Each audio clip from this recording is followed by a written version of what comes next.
This is Empire Sports Alliance, Unfiltered. No fluff, no filters, just the real side of sports. We're talking athletes, coaches, agents, doctors, executives, the people behind the scenes who actually move the needle. From building careers to surviving the grind to winning off the field. This is where real conversations collide.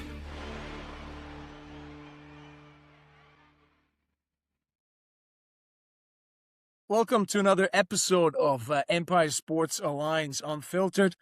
I'm Ronnie. I'm your financial wealth guy. My co-host, Eric. Hey, everyone. Eric, your sports chiropractor, concierge, physio. Awesome. And today we got a special guest. We got Chris Streveler with us. Hey, Chris. Hey, Chris Streveler, your quarterback expert. Here I am. There you go. Actually, on that note, before we get started, Chris and I had a conversation here back in 22. He just doesn't remember it because it was me Sunday morning. It was 2022, I think, week 16.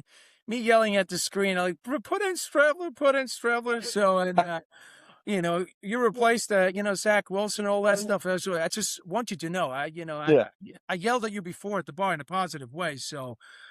I probably don't remember because it sounds like a pretty one-sided conversation. So I'm glad we got to kind of relink, right? As far as I recall, the stadium was rooting for you when you came in. Yes, they were. You're right. It was a great experience. All that, but maybe let's not start there because me, Eric. I'll be talking about the Jets here for the next 2 hours, and we have nobody listening. And no, let's start with you, Chris, in terms of where your journey kind of started. Yeah, man. I grew up in the Chicagoland area, Midwest guy through and through.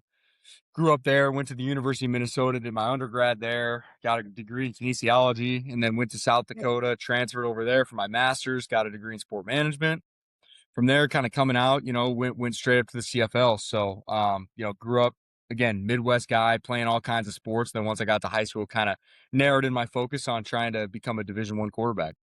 So growing up then, so when was it? How early did you know? I was like, yeah, QB, that's going to be my position. How did that start? Yeah, it's interesting, man. Like growing up, I was always super athletic and like I loved and I still love hitting people. I love the physicality of football. So I always played linebacker, always played running back. Yeah. And then kind of got to the point where I was getting a little bit older towards like 8th grade. And like, I remember my dad kind of talking to me and he kind of broke my heart. He's like, look, son, like just looking at the way that you're built, you're not going to be an NFL running back, but you could maybe do quarterback. Like you're pretty good at quarterback. You're smart, the athleticism. And so that kind of shifted my mindset. So I started playing quarterback when I got later on in the middle school, like 7th and 8th grade. And then when I got to high school, I still played a little bit of defense here and there. I still played some free safety just as an athletic kid back there who liked to hit people. But ultimately I kind of knew that my future was going to be playing quarterback. And it was funny though, coming out of high school, I actually had a couple of schools come in and say, hey, we think you could probably play linebacker. We think you could be a good athlete for us. So there was still some opportunities like that, but I always just felt like my best future was going to be, combining my athleticism, but also the mental side of the game, which is obviously going to be a strength at quarterback. Were you tempted when they mentioned linebacker in terms of like maybe making a switch to the defensive side of the ball or no?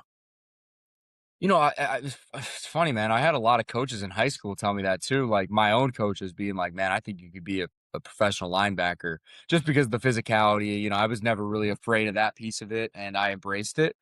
And I was always strong, but I don't know, man. It just never really got to that point where I was going to make the switch. I worked really hard at quarterback in terms of the mechanics and learning the game. So it never got really to that point of really thinking about making a switch. And then, once I got an offer at quarterback to play in the Big Ten, I was like, okay, this is what I got to go do. How hard was it to learn QB at that point and all the plays? And I'm assuming you had a coach, a private QB coach and all that stuff.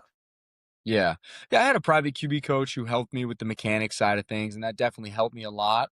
I was also really fortunate to have a really good high school coach who taught me the schematics because there's really a lot of guys don't do both, right? You kind of have the school coaches who are the schematic guys, and then you've got the private guys who don't do a lot of the X's and O's. So to kind of take a little detour here, that's why I do both when I train quarterbacks, because I do believe that both sides are extremely important, and it's helped me along in my career. And I was fortunate enough to have two coaches growing up who helped me with that side of things. But in terms of the X and O's, man, again, very fortunate to have a coach who helped me learn those things. We watched film together. We kept our offense pretty simple, and it allowed me to excel in terms of making quick decisions and being decisive with the football.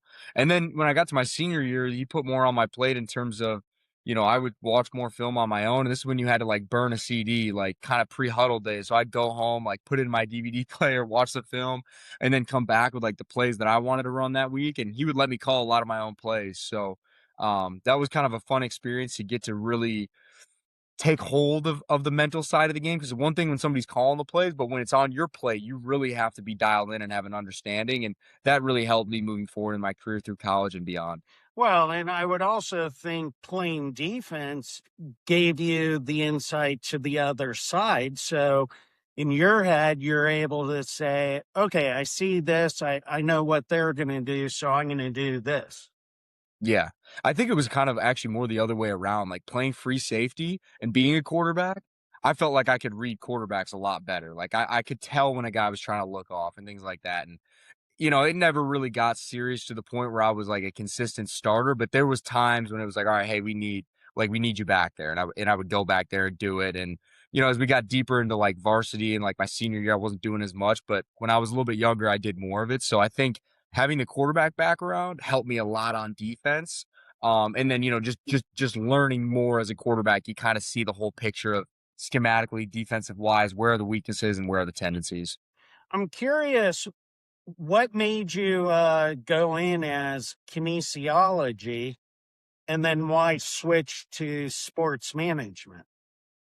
I went into kinesiology because I really didn't know what I wanted to do, but I knew I enjoyed working out.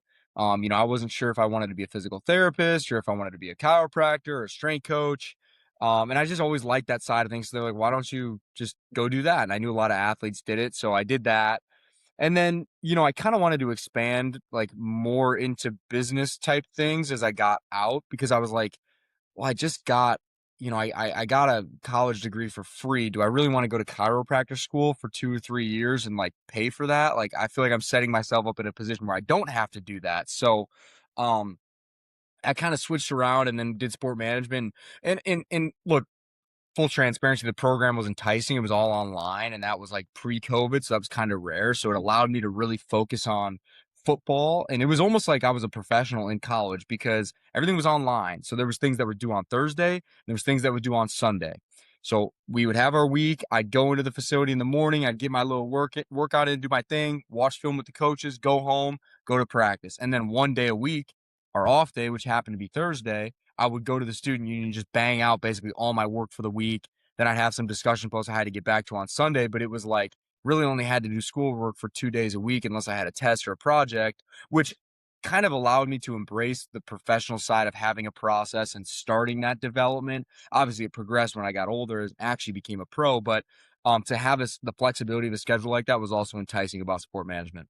A lot of guys do kinesiology. Actually, the first guy who brought me into the Dodgers organization was Steve Finley, baseball player. He was a kinesiology major, but he was enrolled in chiropractic school and got called up to go play pro ball. So obviously he never went to school, but that's why he always had a chiropractor with whatever team he played with. Yeah. So Yeah, totally. And it's interesting, like, yeah, how do you balance that side of things? And that's something I'm currently working through as I transition outside of football. And I think if I look back on what I did, I kind of thought I had an idea of what I wanted to do, but then you go professional and it's like, all right, you're 31, probably not going to go back and be a physical therapist. I'm not going to be a chiropractor. So looking back on it, I wish I would have just stayed a little bit more general and maybe just did like business or finance or something like that. And like just something that's like universally used, right? Like you're going to use business no matter what. Kinesiology is kind of like, yeah, I understand the body really well and I can chop it up with my physical therapist really well and I can do workouts, but do I want to be a personal trainer, strength coach? I don't really know. So if I could go back and change things, and when I tell kids now that are going to college and they don't know what to do, I'm like, dude, just do business or something like that, because you're going to learn things that even if it's not what you want to do specifically, there's going to be skills you learn in that are going to benefit you just as an adult moving forward. totally agree. So from a college perspective, then, when you got recruited, did you play a year in Minnesota first before South Dakota?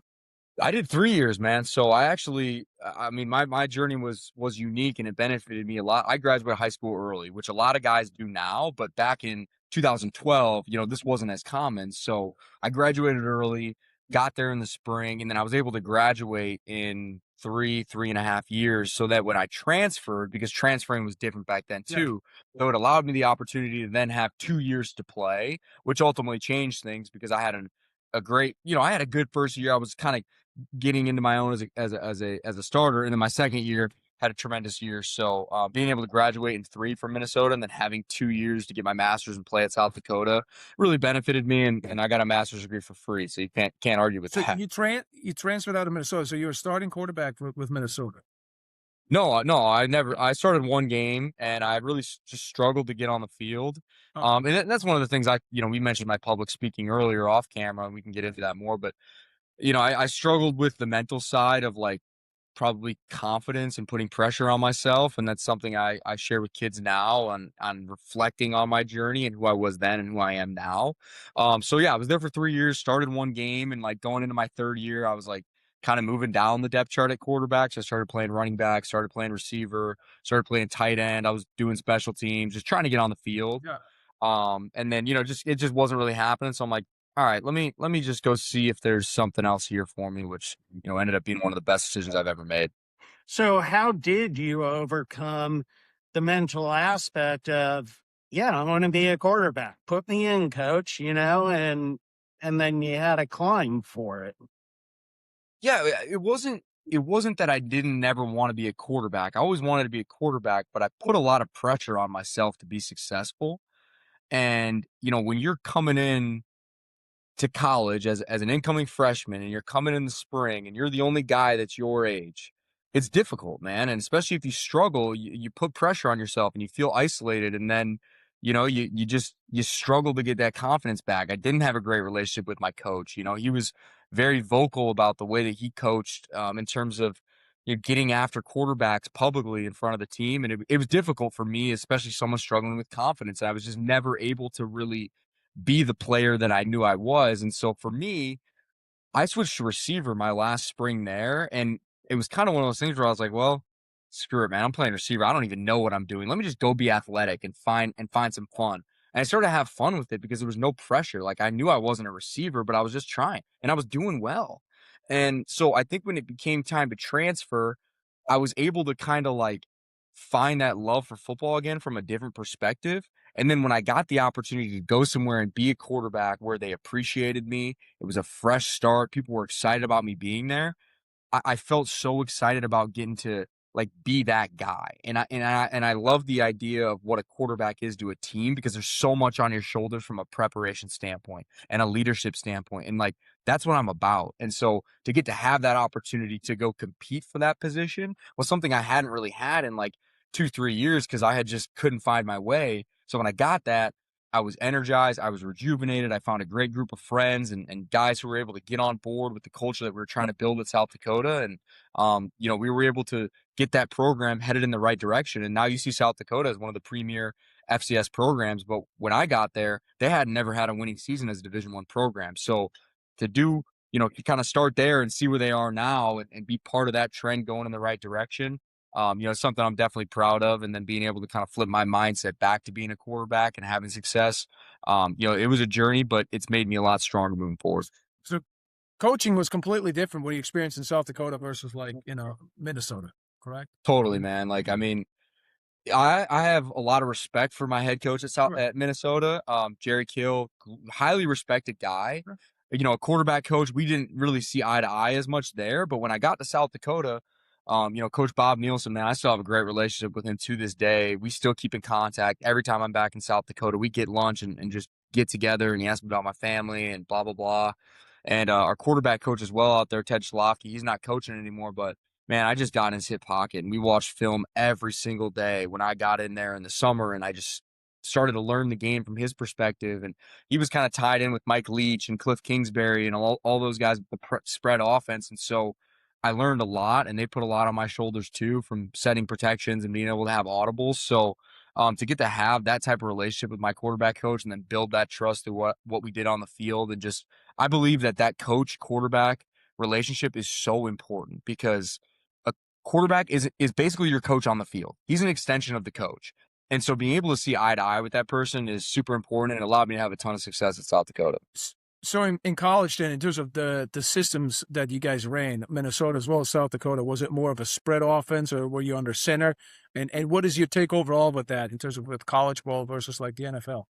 Yeah, well, that's a loaded question, but the number one would be when I went to Minnesota, I kind of thought it was going to be a different offense than it was, and it ended up being a lot more under center power run stuff. I thought they were going to be doing what Northern Illinois was doing in like the early 2010s, late 2000s with, Chandler Harnish and Jordan Lynch and guys like that. And it just wasn't that. So when I got to South Dakota and it was all spread, up tempo, no huddle, calling stuff at the line. I was so excited because I did a lot of that in high school and I was just really able to. I prefer it for sure, especially in college, man. Like I like the tempo of it. I always played better up tempo. Now I think in the NFL, totally different, man. Like you can't go no huddle because you have to give defenses multiple looks. You can't just line up in 2x2 and go. Like you have to formation, you have to personnel, you have to motion. Like you have to try to get the defense to miscommunicate and find advantages with cutting splits and things like that. It's just a very different game. So you can't just go up tempo in the NFL and go no huddle. You have to do more things schematically, but in college, you can kind of play the spacing game and play the numbers game because guys aren't as athletic, but you got linebackers that can go sideline to sideline in the NFL. So it's just a little bit of a different beast. So you have middle linebackers. If you kept doing that in the NFL, you're basically saying they're going to read what you're going to do pretty quickly. They're going to catch up to it if you just keep spreading it out, no huddle. Well, yeah, and like those guys are super athletic, man. Like go watch the combine. These guys are running 4.4s. Like so the days of amazing player, Bears fan, the days of the Brian Urlachers with the neck rule, and he was extremely athletic. He was a college safety, but the days of these in the box 250-pound linebackers who can't cover, it's not happening anymore. Everyone's lighter. It's just You have to because it's everyone's so fast. So the game has changed from that perspective where you can't just space people out and outrun guys. You have to be able to get leverage and angles and schematically scheme things up with personnel and motions and adjustments, things like that. So when you made it to the NFL, did you get a sack and you're like, holy shit, this is the NFL now, not college anymore? Yeah. I mean, there wasn't ever really a moment, I don't think, where that particularly happened. But I do think, there's moments in practice where, you're a scout team guy, you're going against the starters and you make a throw that should be there and it's not there. I think that happens more often than not because what happens is you hear a lot of guys say it, but, in high school, you see a guy open, okay, he's there, right? Like in college, okay, he's kind of open, okay. In NFL, it's like he's not open. You're throwing him into windows, and the anticipation is so much greater. So if you see a guy open, more times than not, by the time you throw that ball, that window's closing. So I think that happened probably more than anything. Where I was like, oh boy, man, these guys can really close. These windows close fast. Or you put a go ball out there, you think you held the safety, and he gets underneath it. Things like that happen more. I was still athletic when I got to the NFL, right? So I could still outrun D linemen and things like that. That was part of my game. But man, yeah, like some of those guys are just freakishly athletic and just cut from a different cloth. How much time do you have realistically to throw the ball before you're in trouble and they're closing down on you? I mean, if you have 3 seconds, the boys up front are doing a great job. 3 seconds would be pretty good. And then that's why, I harp on kids now is you have to have a pre-snap process. You have to be taking in information before the snap because you have to be able to eliminate things from your thought process when the ball snapped. If I have 3 seconds maximum to make a good decision, I have to know where to put my eyes immediately so I can progress through and get through things because if I'm holding the ball, I'm getting sacked, I'm getting strip sacked. I mean, you can't hold the ball. But Chris, but if I watch college ball, then in terms of you talk about the spread offenses and all that stuff, do they teach these kids enough in terms of like pre-snap reading defenses, etc.? Mm-hmm. Because again, you have that athletic, ability and advantage versus like in the NFL, you don't, right? So you actually do have to have a pre-snap, like plan in place. What do you see Yeah. in terms of learning and preparation from a college game and then the transition into the NFL? So I'm certain that colleges are teaching guys pre-snap processes, right? Like, where do you put your eyes? What type of read is this? Like, that's pretty standard from a coaching standpoint. But like, I use a guy like Caleb Williams as an example, right? Like, you see him in college. He's running around, making dudes miss in the backfield. He's got the ball for 7 seconds, and then he makes an off-platform throw and bang. In the NFL, you go watch his first year. He's trying to do that. He's getting sacked for a 15-yard loss, or he's throwing an interception. In the NFL, it's there's opportunities to extend plays, no doubt. That's a huge part of the game, and that's why everyone, to a certain extent, has to have some mobility. The days of guys that just are running 5.2 40s at quarterback just aren't there. But what it becomes in the NFL is, how decisive can I be to get the ball out of my hand and get to my check down? If it's not there, get to my check down. That's what a lot of these guys have done that aren't the most talented guys, but they process information at such a high level and they know how to get the ball out of their hands. If you can avoid negative plays as a quarterback, you're going to be successful as an offense. Just put the ball in play and give it to the guy who's getting paid to run the ball, right? And I think that's where guys going from college to the NFL, there's a growth, there's a learning process there of like, I can't just run around and make dudes miss in the backfield. Like, I just got to get the ball out of my hands and learn when to move on to the next play, because you can't make every play. Those guys are getting paid too. How different from a learning curve and an atmosphere was it going from one NFL team to another? Were there some where you're like, oh, this is not a match at all, I want to get traded? Or you're like, this is perfect? Yeah. Yeah, I mean, I loved my fit with the Cardinals because, again, Cliff Kingsbury and my college coach kind of, were from that Mike Leach tree to a certain extent. So there was a lot of connection there, and I loved our offense in Arizona. I was never really in a position to be like, I want to get traded. I was just like, I got to try to make the team. So whatever I ended up getting was kind of what I got. But there were situations where I was able to, learn and embrace things, but every offense is so different. Like, I go from Arizona to then Baltimore, with Greg Roman and Lamar. And then I go to Miami with McDaniel, who's kind of that 49ers West Coast. Then I go to New York with LaFleur, who's kind of cut from that same cloth too. So, going to be able to do different things and be adaptable and learn playbooks, you just kind of add tools to your tool belt and go about it that way, because when you're not in a position to be making demands and requests about what you can and can't do, you just learn it the best you can and try to execute as well as you can. But again, your stint with the NFL, I want to talk about the NFL more, obviously, but before that, you went from college, you went to the CFL first, correct? Yeah. Yeah. And you won a championship there too, as well. Was that up in Winnipeg?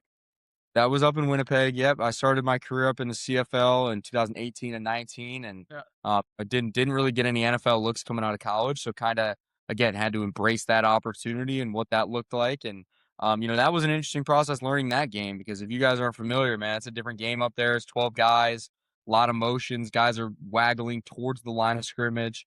And so that, when there's another guy on the field, you want to talk about pre-snap process and reading defenses, it definitely tests your eyes and like your discipline to be able to find indicators and learn a new game. So that was a process. And again, great growth opportunity for me to go up there and embrace a new game and make relationships and win a championship. What's the biggest difference between, besides obviously you have another player on the field, or is that the biggest difference? I think that's the biggest difference, right? Because, that just changes the schematic of things. You've got 5 wide generally, you can sub in and bring an O-lineman and do different things like that. But, when that's the case, there's also another guy on defense, right? And the way that they personnel things up there is different. You have 5 DBs, and then your Sam is essentially a DB as well. And then, your linebackers are always lighter because there's 3 downs. So the run game, now, Winnipeg's kind of an exception. We ran the heck out of the ball, but generally up there, it's like 70% pass, 30% run. And so your linebackers tend to be a little bit lighter, a little bit more cover guys. Yeah. It's only 3 downs, right? So you, unless you have a great run game, which we did, you're usually trying to move the ball through the air. So There's a bunch of schematical differences and rule differences as well, but I'd say those are kind of some of the biggest ones. What percent of guys actually make it from the CFL to the NFL?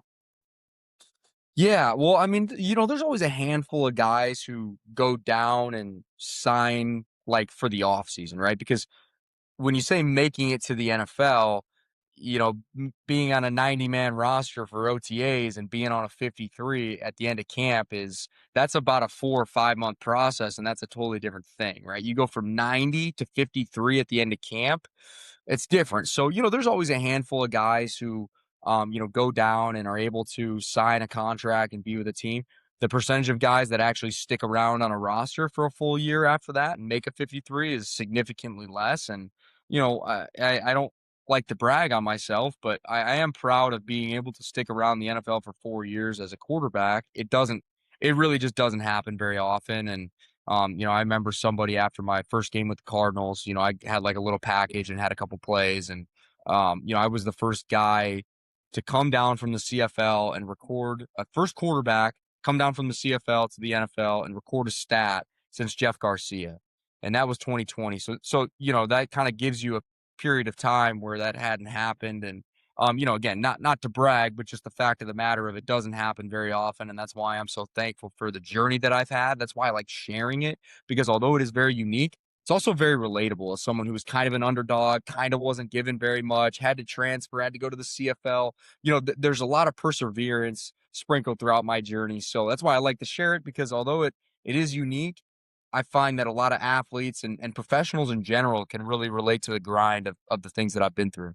So, What'd you go ahead, Greg. do? Okay, so you obviously have the mental side down. You're able to push through everything, keep setting the goals and accomplish it and stuff. What'd you do because of your background in kinesiology? How'd you take care of your body and keep yourself healthy also? Because you're getting hit, you're doing the repetition. It's a lot. Yeah, totally, man. I've been through a lot of injuries as well.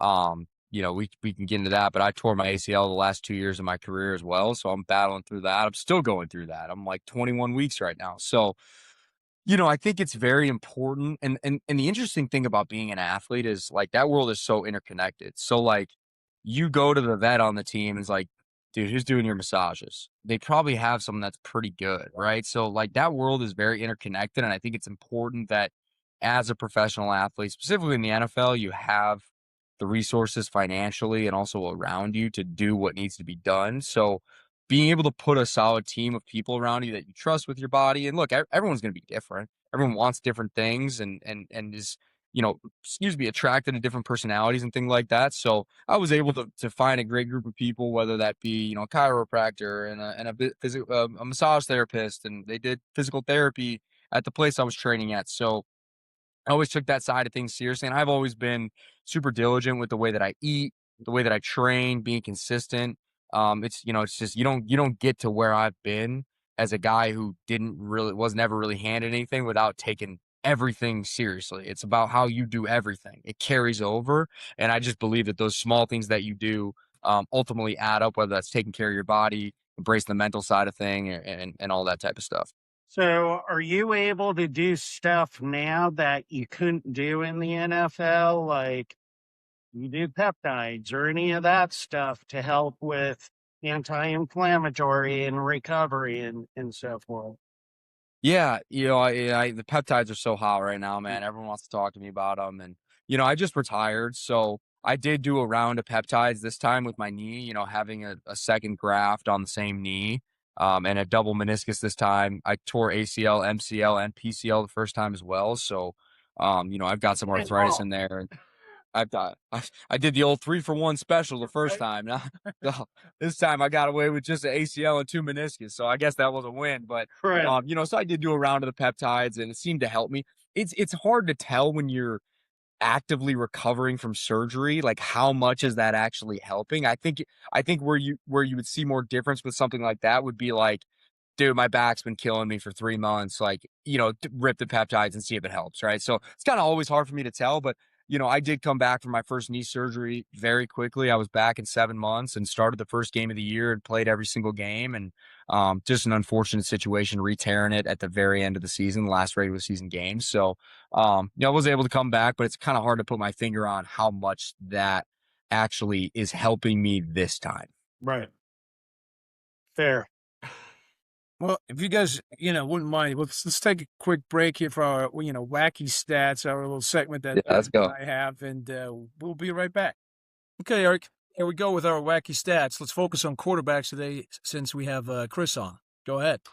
Perfect. And I'm going to stick with my Green Bay Packers for this. So, Brett Favre.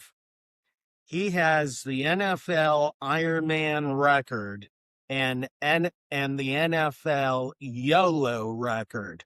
So Brett started in 297 consecutive games, which honestly is ridiculous for a QB. Yeah. He also threw 336 career interceptions. So basically playing quarterback, like every pass was a mystery box, but he made it work. As a gunslinger, so. Well, I got another one for you. So Peyton Manning once threw like 55 touchdown passes in a season, and then he retired basically 2 years later. So looking like he was throwing a toaster at that point. If you remember, so, he set the single season touchdown record in 2013 with 55, right? And then won Super Bowl 50 while barely even throwing for 15 yards. But nevertheless, great. All right. So we have Brett. Let's go to Aaron now. Aaron Rodgers once threw 48 TDs and only 5 interceptions in a season. Then somehow he improved his TD to interception ratio later. So basically, the human embodiment of, fine, I'll do it myself, with some seasons looking like video game sliders got broken. Two good ones. So last one here. Jameis Winston once had the first ever 30-30 season, right? So we talked a lot about baseball, but Jameis Winston threw 33 touchdowns and had 30 interceptions in 2019, right? Baseball players do like 30-30 seasons with homers and steals. Jameis did it with joy and chaos. There you go. Nice. All right, let's get back to Chris, talk a little bit more about quarterbacks. All right, guys, we're back from our wacky stats here. Chris, before we kind of finish the topic of CFL, I know there's some great pictures of you online, celebrating that Grey Cup up there with Winnipeg. Fur coats, just like Joe Namath, it seems like, cowboy hats. Yeah. Can you tell us a little bit about that experience, winning that cup? That was a special experience, man. I can kind of take. Yes. It was a good time. It was a great time, and man, just it was really cool because a lot of people south of the border, if you will, down here in the States, are not familiar with the CFL. So they don't know what it means to the people up there. They love the game. I mean, you go to a place like Winnipeg where, let's be honest, it's not a tourist destination. There's not a ton going on. They love sports. They love the Winnipeg Jets. They love the Winnipeg Blue Bombers. We get I think we've sold out every single game, like our last 18 games, something like that, where we're getting 35,000 people to a game. In 2019, Winnipeg had not won a championship for 29 years. So in a league with 9 teams, that's a pretty big drought. So when we won it, man, it was like they shut down the downtown. Like, we're getting videos on Twitter of people flooding the streets. They shut down the downtown. And man, it's just a big party for, multiple days in a row. So when you show up on Tuesday, the streets are lined. There's tens of thousands of people.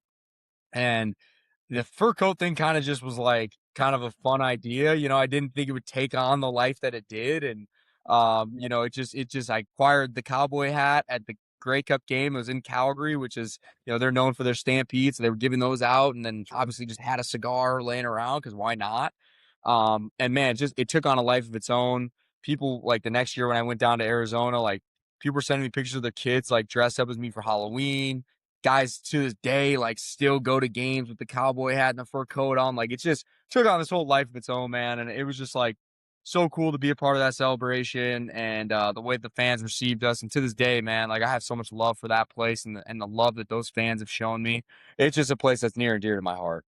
Okay. So now you want the cup, but the next year is when you started in the NFL, right? I mean, that Yeah, was yeah, right? Yeah. yeah, So exactly. from an NFL experience perspective, can you, and I know obviously we covered some of the things already, but what's the reality versus perception that you see that's a main thing? It's like, hey, people perceive it to be one thing, but in reality, what is different? Oh, I mean, there's so much, but I mean, we kind of touched on it earlier of like what it looks like to actually make a team in the NFL and stick around. There's a reason that the average career is like 2.5 years or whatever they say it is, right? Because it is extremely difficult to stick around. And I mean, you see guys that are getting cut multiple times a year. I mean, I got cut 4 times in a matter of 6 months, like it is a grind. And I mean, a lot of times you might not be making like any money. So, you'll have something where you'll sign $1 million contract and you'll get cut and you won't make a single dollar off that. Right. Yeah. So there's just so many pieces of it at play. And, the cutthroat business of it is it's very relevant and it's real. And, I've been, like I said, cut a bunch of times and, man, there's just a lot that goes into it. So you had the first snap, I think, with the Cardinals against the 49ers, right? That was the first snap in the NFL. And then, Yeah. what's the next stop? Was the Ravens? Yeah, so I was with the Cardinals all the way through 20, Yep. and then about 12 weeks into 21, got released at that point, and then signed with the Ravens, finished off 21 with them, got released after that, signed with the Dolphins in the offseason, was with them kind of halfway through OTAs, got released after the draft, and then, that's when I signed with the Jets in 22 and, had that preseason. So, let me follow up on a few questions there, if you don't mind. So from a perspective, I know, Eric, you're shocked that I would do that. Because, I mean, obviously that was a tumultuous time, right? We had, Zach Wilson as a starter, second overall pick, Saul being the head coach. And I think, again, what I mentioned initially when we started the show, I believe week 6, you think he came in a game before or no? Or did you get a start? No, 16 you came in. Week 16 you came in for Zach Wilson, right? You replaced him. Right. What was the communication like, in that moment in terms of with like Coach Sala? Like, what was or the preparation even going into the game? Oh, I mean, that's an insane story. I mean, so that was a Thursday night game. Yep. That whole year, I was obviously on the team, on the practice squad, but I was the 4th string guy because we had Zach, we had Mike White, we had Joe Flacco. Yep. The 4th string quarterback is not getting any reps at practice. You're not even doing scout team. So the whole year I was playing scout team safety on the defense, like just running around playing football, having fun back there. So I all of the work that I was getting was pretty much beginning of practice, we're doing drills, and then after practice, getting extra throws and things like that. So that's week 16. This has been going on for a full year.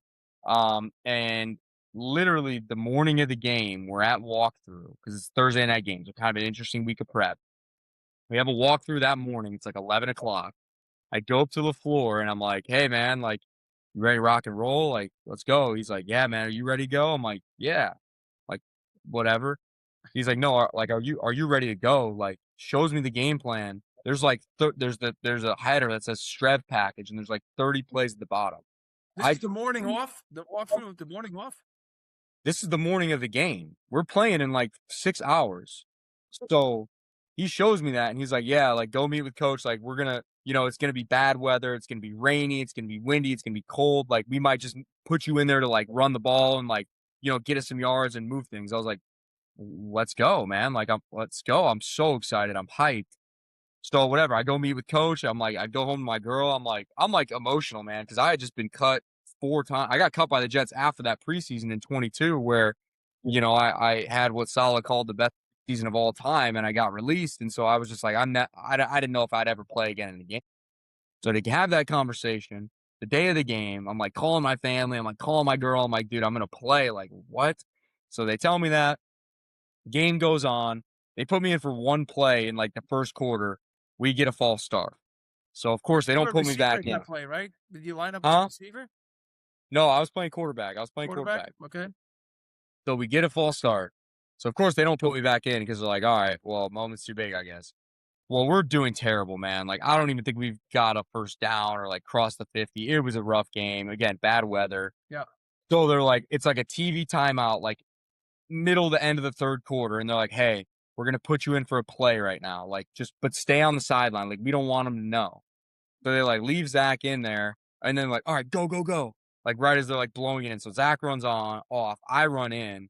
I'm thinking it's just going to be like one or two plays like this package we talked about. Well, we end up moving the ball, and I didn't ever come out of the game again. I don't think it was ever intended to like bench Zach for me. And me and Zach have a great relationship. We still talk to this day. I love that dude.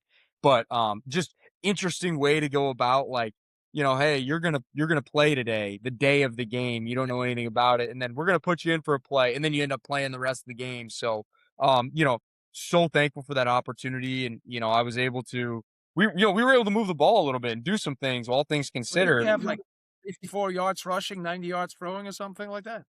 Yeah, I mean, I like for one quarter of work for a guy that's been playing scout team safety. It's not.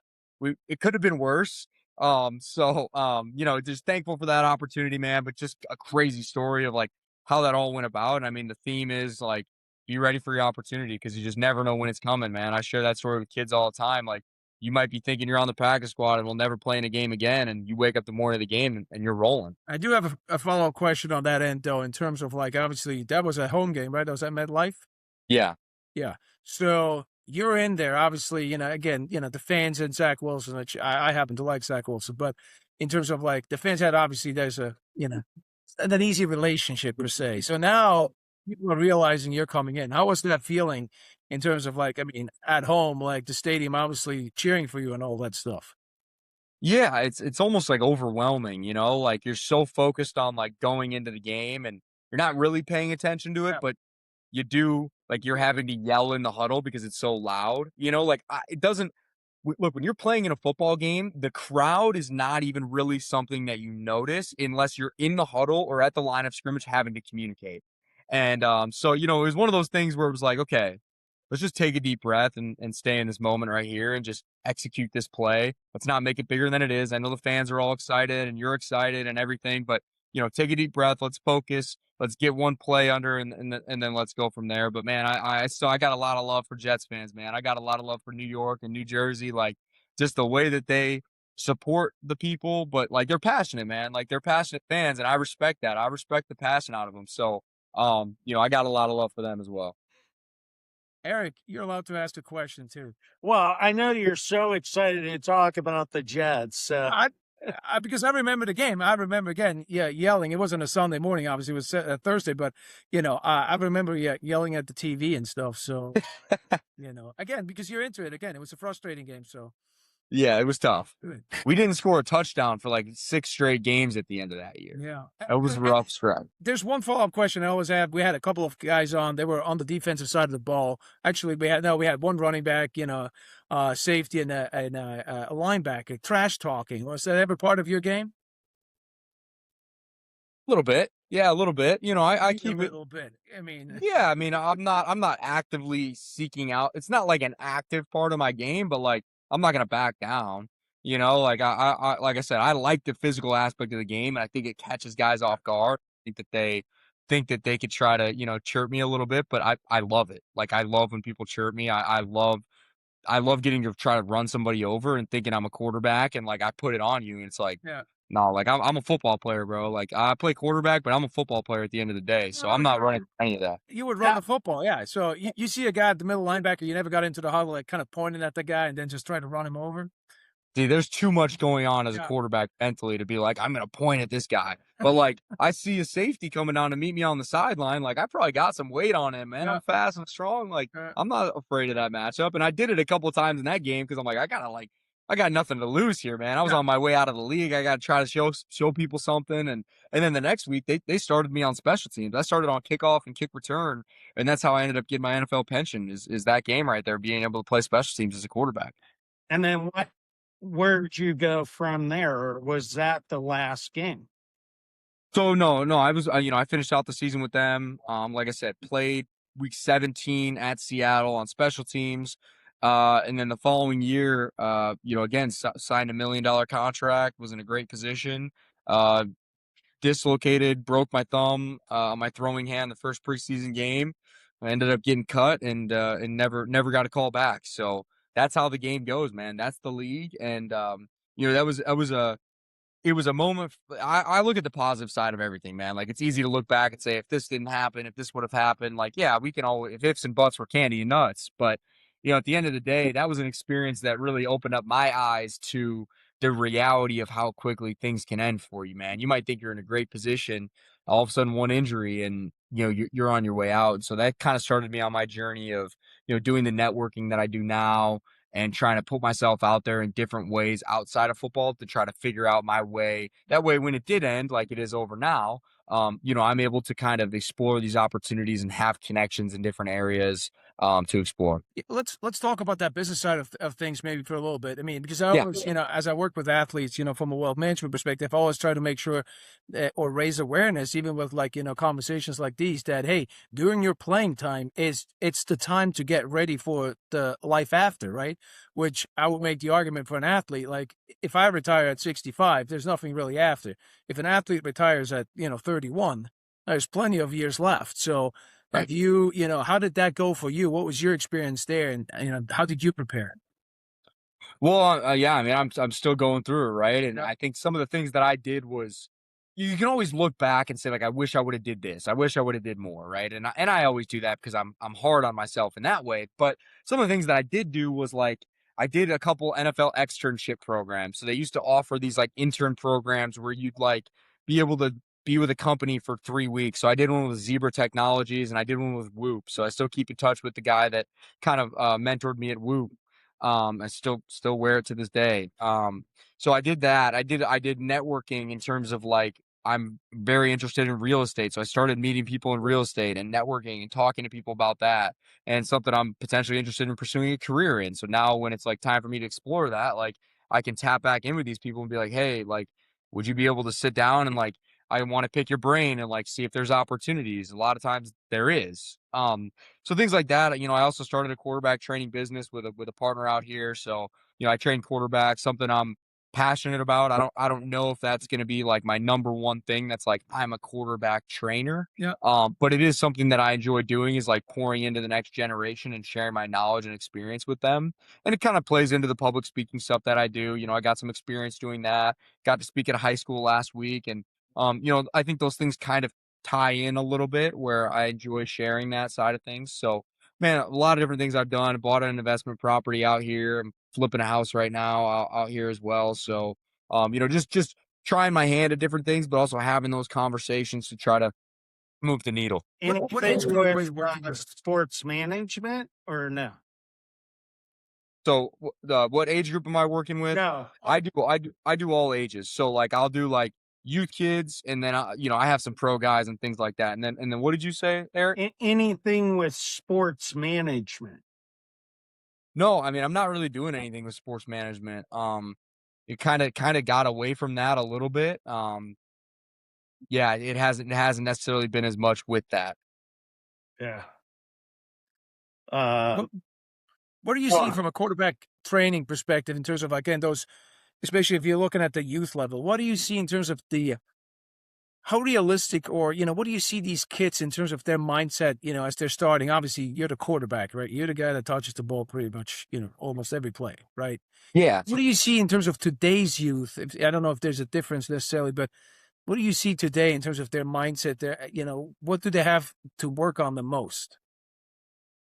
So I think, there's a distinction to be made between youth and high school. Like, I would draw a line there of, like, there's a difference. Like, when it comes to youth, man, the biggest thing is just like establishing great fundamentals and understanding that, like, have fun. Like, we can't put too much pressure on a kid that's 11 years old to go to the NFL right now. And a lot of times you see that.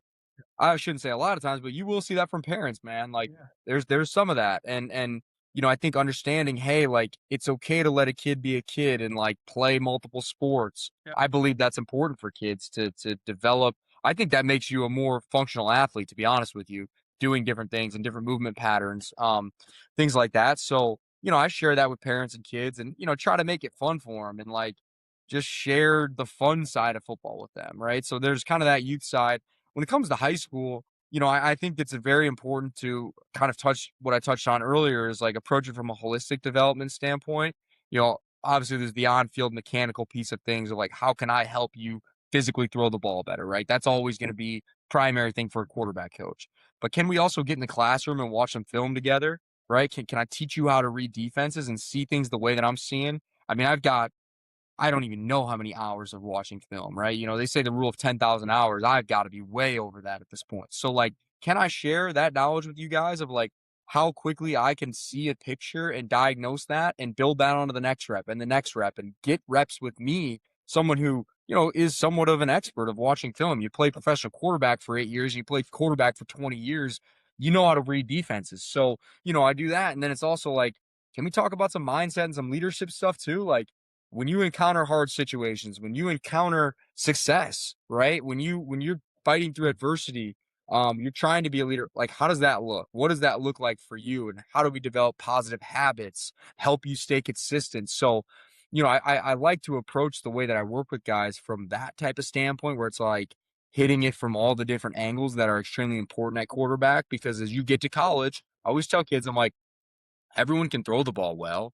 Like I've beaten people out that I can't throw the ball as well as. Okay, well, how does that happen? Because there's more to quarterback than just being able to throw the football.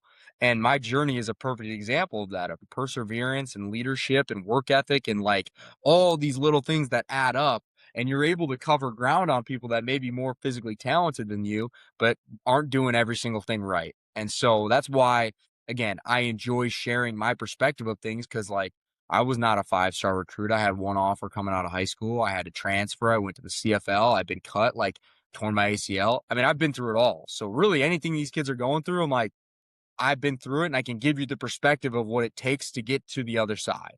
So I love sharing it with them, man. And, just try to keep it fun for them, especially with NIL and the way things are moving with colleges now. So, with a leadership standpoint, how do you gain the respect of your teammates and all that when you're not the starting quarterback? And, Yeah. because there's a fine line you got to walk on, also, I would think. Yeah. Well, number one, you have to be yourself, right? I'm never going to tell someone to be somebody that they're not. You have to be authentic to yourself because if you're not authentic, people could sniff that out from a mile away. So that's number one.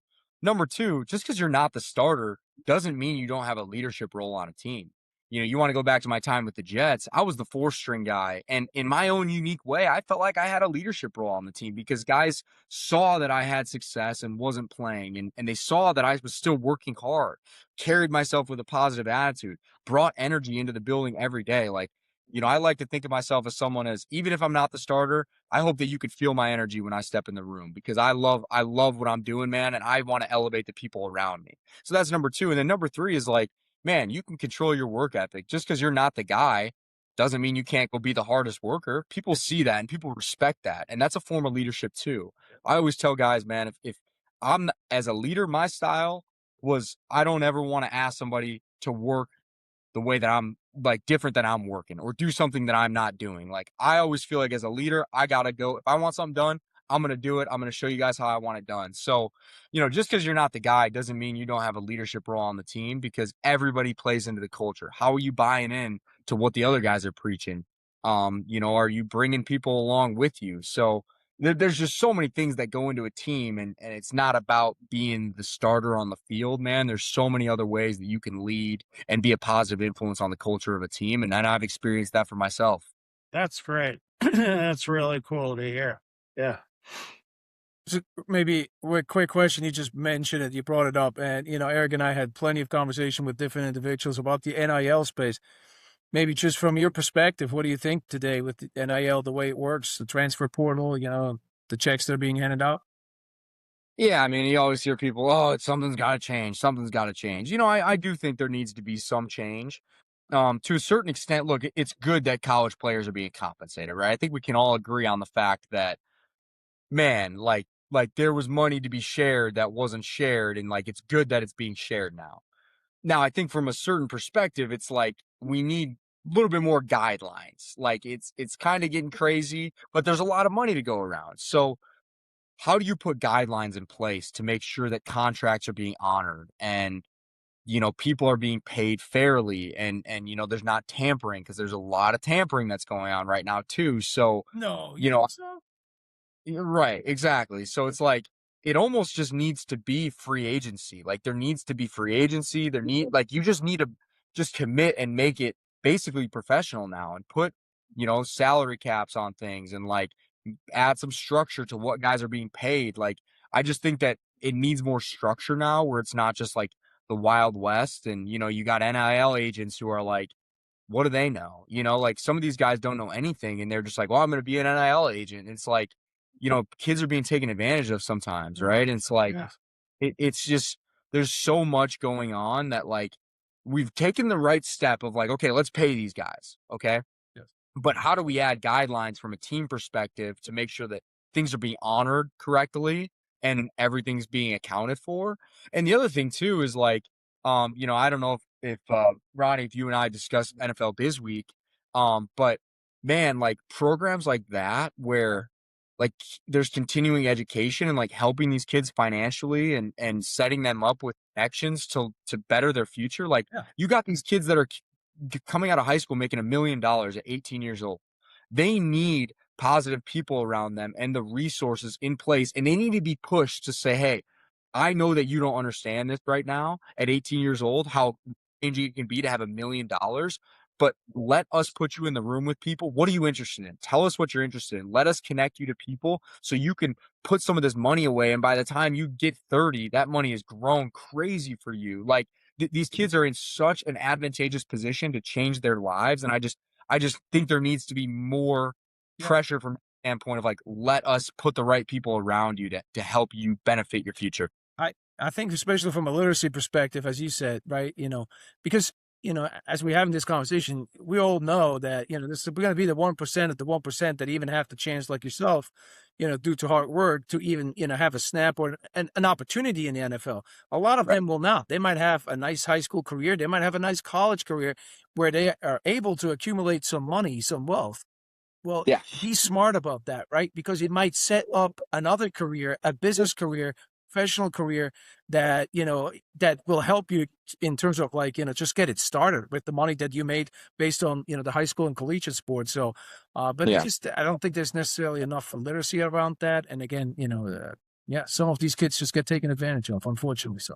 Well, look, that's something that I'm interested in exploring as well is like what programs are being implemented, right? Because there's really two ways to approach it, whether that's colleges directly, like what resources are college athletic programs putting around guys. I don't know if there is any, but there's also these NIL agencies, as we talked about before, and collectives. Like, are you packaging in something like this with an NIL collective or with an agency? Like, I don't know if there is. I can't imagine there's anything to the extent of, the things that I've been a part of. So I just think that there's a little bit of a gap there that kind of needs to be addressed because I think it can really help change people's lives and set them up in a great position. Yes, no question. Yeah, no question. Well, Eric. All right. Segment? Yeah. All right. So I'm going to ask you 10 true, false, one-word answer questions, all right? Yeah, is this about me or what is this about? It's about your answers, but yeah, we'll see. No, we call it the walk-off 10, right? So normally towards the end of the show, it's just, have quick, All right, let's do it. All right. Number one, favorite route to throw, go or slant? Go. Okay. True or false, you prefer shotgun over under center? True. Favorite defense to read, zone or man? Man's pretty straightforward, man. It's pretty easy to see. All right. True or false, you watch film every single day during the season? That would be true, yes. Kind of hit on that. Yeah. Toughest weather to play in, rain, snow, or wind? Man. How heavy? Can I ask a follow-up question? Like, how heavy are we talking? Whatever you want. All right, toughest to play in. Oh, man, I'll say win. Win. All right. Yeah, I'll say win. True or false? You call audibles at the line more than once per drive. More than once per drive, I'd probably say false. Okay. For me, at least. Everyone's going to be different there. Of course. Favorite target type, tight end or wide receiver? I love my tight ends, man. Give me a nice big body. I can just put it on and just, soft hands. I like that. True or false? You'd rather throw than scramble. I'm gonna say false, man. I like scrambling. I like scrambling. Scramble, you hit someone also potentially. There you go. Time and a place. Right? Hardest throw, deep ball or back shoulder? I'll probably say back shoulder. Okay. And one word to describe your playing style. Grit. Grit. I'm a gritty guy, man. I like the grit of playing football. Yep. All right. Nice. Did you ask him if he audibles more than once a drive? Yeah. So when he had the opportunity to come in and you would start throw out audibles, you'd probably hear an earful of that. It's like, hey man, that's not what we put you in. The just as quick as those fans were cheering, they probably had been booing. Oh, it goes both ways real quick. Trust me. I know it goes both ways, man. That's why. Zach Wilson was the AFC, player of the week more than once. All right. Yeah. So, yeah. But, I love Zach, man. I like it's like, I know we're still going here, but like, sure. Just look at this trend of quarterbacks right now. Okay. Like we talked about the importance of, coach and organizational support. Look how many guys have had resurgences of their career by getting in a fresh environment, and this is not a dig on the Jets whatsoever, but just saying it's happening all across the league. And like, again, I love Zach and he's a great kid. And like, just how many guys have, been put in a not very advantageous situation and not had success and maybe not had another opportunity. So, I really believe in that aspect of like being able to support guys with great coaches and organizations and give them opportunities to be successful. He's done well. But you got to give him credit, right? Packers. Yeah. You look at the Packers and they groom the backup for years and years. Do you agree with that? Or do you agree with bringing in a guy and getting him right in? Oh, I mean, I would absolutely give a guy an opportunity to be groomed and learn. Like you get to come there and be Aaron Rodgers and sit behind Brett Favre, and you get to be Jordan Love and sit behind Aaron Rodgers. I mean, obviously, that's not going to be every team's option, right? Where you have a guy like that. But like, I like what the Raiders just did. They just brought in Kirk Cousins. Yeah. They're going to draft Fernando Mendoza. Give this guy, take the pressure off of him. This is not a great team. So you go out there with a bad O-line and a not great team and you struggle, your confidence may never be the same. So give this guy a mentor who's not going to cause a riff in the locker room, Kirk Cousins, right? When it's Fernando Mendoza's time and he's ready, they'll go play him. But at least give him the opportunity to be able to sit back and learn from a guy who's been there, done that, and build some confidence and like have a guy that understands. Like, I just think that is something that is so important for young quarterbacks because there's so much pressure now with coaches to have success and quarterbacks that like the developmental aspect is gone. Man, I know I'm going on a tangent here, but like go back in the day to Peyton Manning. He threw 30 picks as a rookie. Terrible year, right? He had some success, but like if you go do that now, you may never see the field. Right. We just already, the Vikings have already moved on from JJ McCarthy. He started 9 games. Yeah. And I'm not a JJ McCarthy, empathizer by any means, but like, dude, 9 games? That's not enough time for you to show me what you can do. Like, you're a first round pick. You have to be able to give guys at least 2 full years to develop. But again, there's so much pressure on coaches. If you're not getting it done into the 3rd year, you're going to be out of there. So everything's just been expedited, but like there is a developmental aspect to learning the game. And I think the best that you can do is, again, what the Raiders just did is like bring in someone who could play the game, mentor your guy when it's his time. You get to send him out there. I don't know if the Raiders are going to be that bad because they showed up with Lindenbaum. They showed up their offensive line. They got tight end. Janty at running back.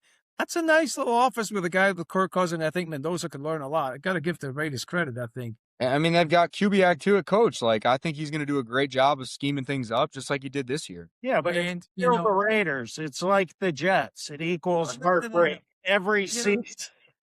This is coming from a Packers fan, which I got plenty of friends, Packers, great organization.